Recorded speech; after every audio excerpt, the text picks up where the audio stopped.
Number 10, Jerry Burns goes off. Minnesota Vikings coach Jerry Burns steps up to the podium and maybe his most honest and unhinged moment. We're down there, we got this checking down, and then about to put the hell 2 yards, you go out to what, 15, 40, whatever the hell it was, and Erwin jumps off shy. He then goes off about the game, his staff, and the players in a long-winded rant. All the while, he doesn't censor himself in the slightest. They can lead a game many ways. But shit, DJ out, why would that was shacked? Half the when they kick a goddamn photo. Burns makes healthy use of some 4-letter words and runs wild on the microphone without missing a beat. At one point, a reporter even asks him about the real outcome of the game, considering the larger-than-life reactions. They got kill a shit out, George. What up? Number 9. James Harden loses his patience.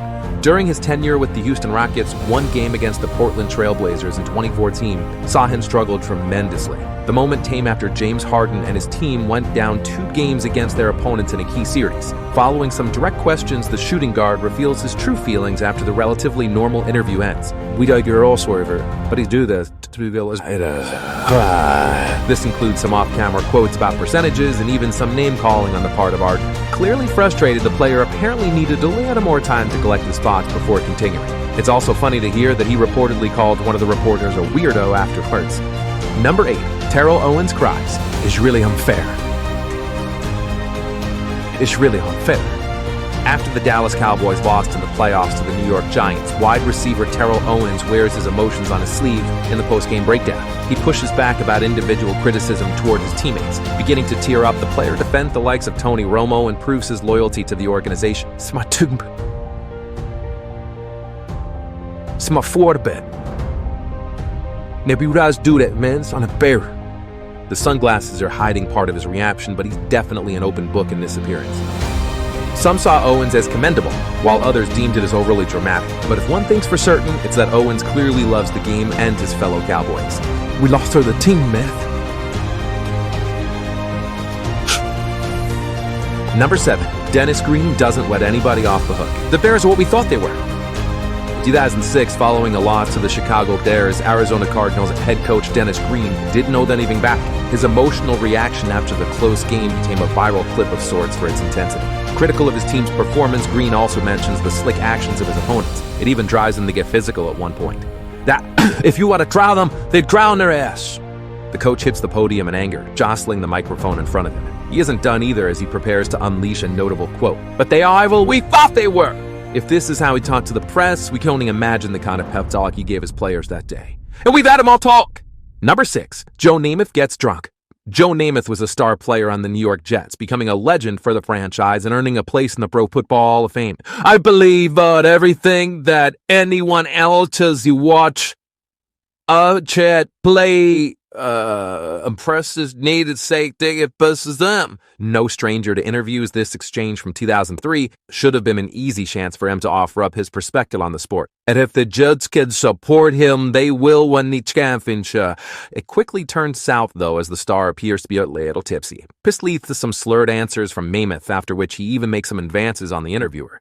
I couldn't care less about the team struggling. All we know is... It's one of the more awkward appearances of its kind, ranking among the most embarrassing moments of a quarterback's public life. But it's just the half to see it civis. Number 5. Naomi Osaka breaks down. After winning multiple Grand Slams, Naomi Osaka became one of the most talked about tennis players in the world. With success also came increased scrutiny by the media. Like, you can't really hope that there are some things that I tweet, there's some things that I say that kind of create a lot of news articles, like things like that. And I know that it's because I've won a couple Grand Slams, and I've gotten to do a lot of press conferences. These things happen. During this press conference, the athlete geared up following a question about her career. It's uncertain whether or not this was the official reason she was brought to tears, but it was clear that she was struggling on this particular day. Okay, I think we're just going to take a quick break. We'll be back in one moment. Her agent later attacked the journalist for his inquiry, and the media debated the outcome. Osaka has been a champion for addressing mental health and its importance. We use words like courage and brave, and we throw those things out from time to time. But in some cases, more so than others, it's truly applicable. And in her case, it really, really is, and I applaud her for that. Number 4, Pete Rose versus Jim Gray. Are you willing to show contrition, to admit that you bet on baseball, and make some sort of an apology to that effect? With a unique place in MLB history, Pete Rose is regarded with both admiration and criticism. His appearance at this World Series game gave interviewer Jim Gray a chance to challenge the former Cincinnati Red. Not at all, Jim, not at all. I'm not going to admit something didn't happen. Taking issue with the questions, Rose tries to address his gambling controversy, but not getting angry. Gray wonders if the former athlete will offer up an apology for his actions, but the interviewee refuses to do so in an adamant way. What the legal to a festive might to worry about there, Amiad, to get out of whatever you're talking about.